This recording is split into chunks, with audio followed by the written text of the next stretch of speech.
Ze staan met ijzeren pijpen, stokken. Alle harde dingen die op knuppels lijken hebben ze op straat gevonden. Lopen ze gewoon mee te patrouilleren. En alles wat ze niet bevalt.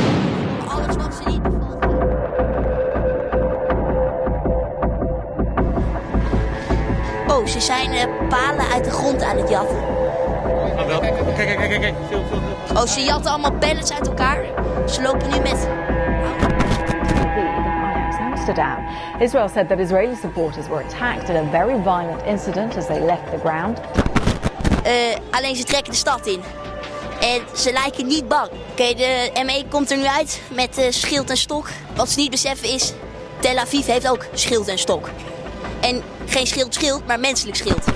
Amsterdam had been bracing for violence ahead of the match, but when it came, its scale and nature were shocking. Police said men on scooters hunted down Israeli football supporters to beat them. I'm sure at this point you've seen the now viral video of the Dutch teenage journalist who was filming the Israeli football hooligans as they were chasing people down the street here with makeshift weapons like metal poles from construction sites and other things like that. But the most stunning part of that video is when that young journalist was approached by one of the hooligans who was threatening him to stop filming for his own safety.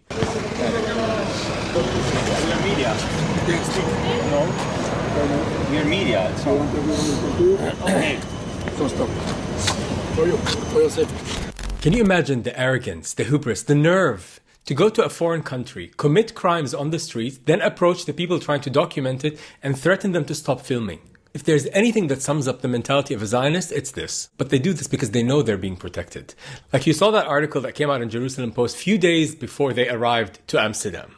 The article was announcing publicly that these Israeli football hooligans are going to be accompanied by Mossad agents. I love the just in case in the article. Just in case something pops up, you know exactly what's going to happen. Like a lot of these guys that went are ex-soldiers, if not all of them. Just look at them.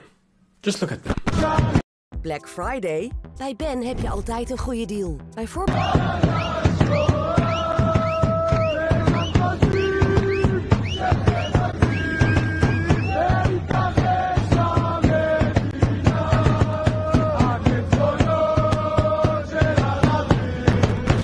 And these are the people that we're supposed to believe are being pogromed on the streets of Amsterdam.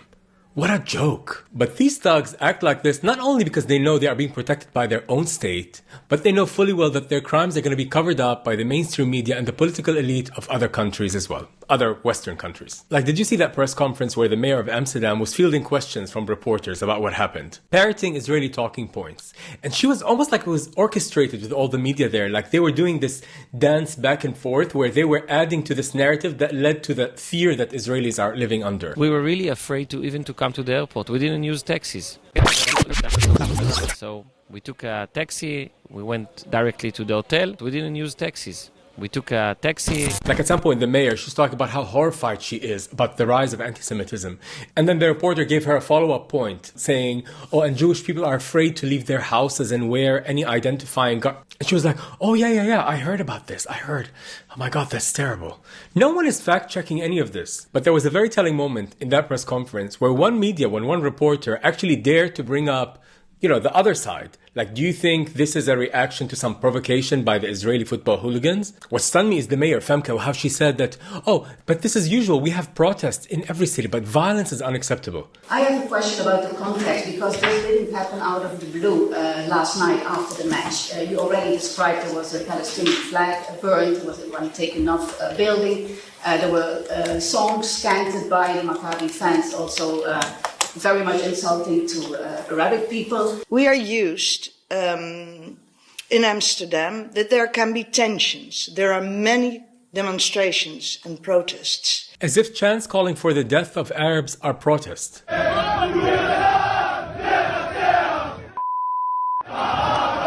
Chants that literally say school is out in Gaza because there are no more children left there, as if that is protest. And by the way, while they're chanting, the police is sitting on the side doing nothing. Just almost protecting them. Not almost, actually protecting them. Er is geen politie, dus ik weet niet precies.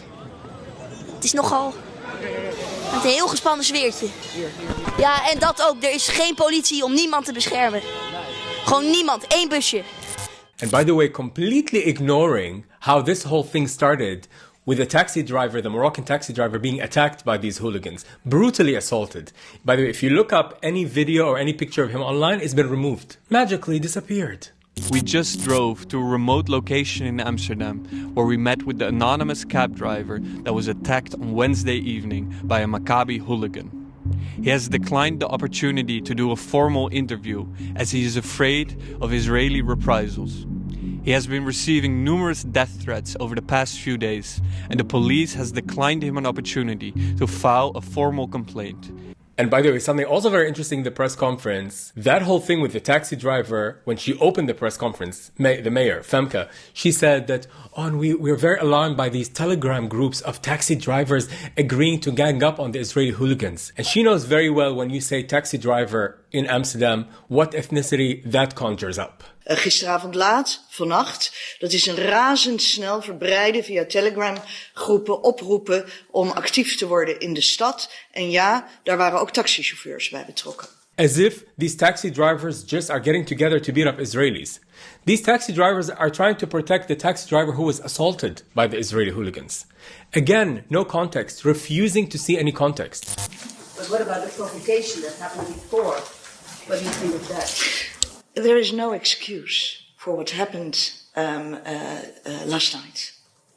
And then... No excuses. She nipped it in the bud. Like, no, this point cannot be discussed any further. Like, drop it. Shifting the attention back to the victims of anti-Semitic attacks. The victims in need of rescuing. Because Netanyahu, by the way, sent 2 planes to rescue these victims of anti-Semitism, the hooligans. The Israeli military says it's preparing to immediately deploy a rescue mission to the Netherlands after violence broke out. Do you know these victims who were afraid of being pogromed on the streets of Amsterdam? The second they landed in Ben Gurion in Tel Aviv, they were talking about schools out in Gaza because no more children left.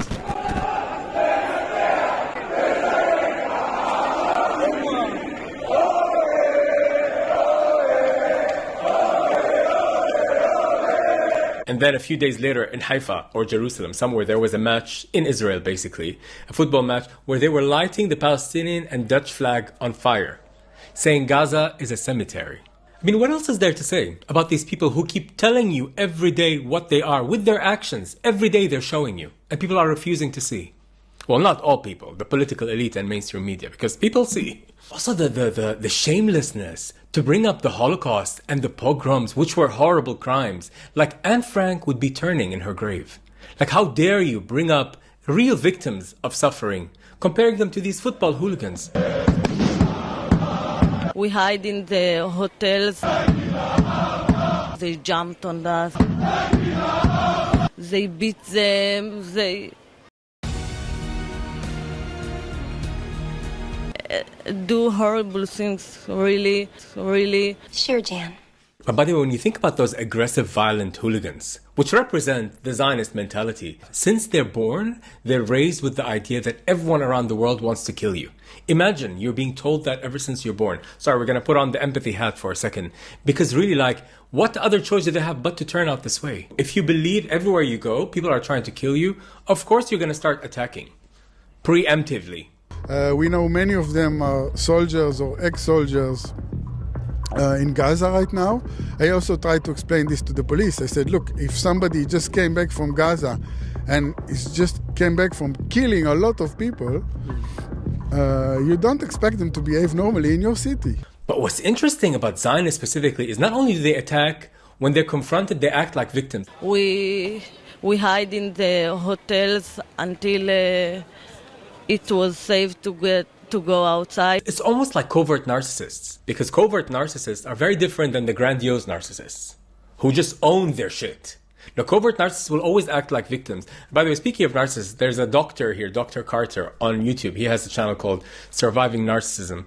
He said a couple of things that really stuck with me when thinking about Zionists. And I decided to lip sync to him. We're going to talk today about the covert narcissist gaslighting strategy, and I think it's so important that we go into this topic and continue to try to understand covert narcissism, because these are individuals that can sneak up on you, and you don't really realize how toxic they are until you've been pulled way into their confidences.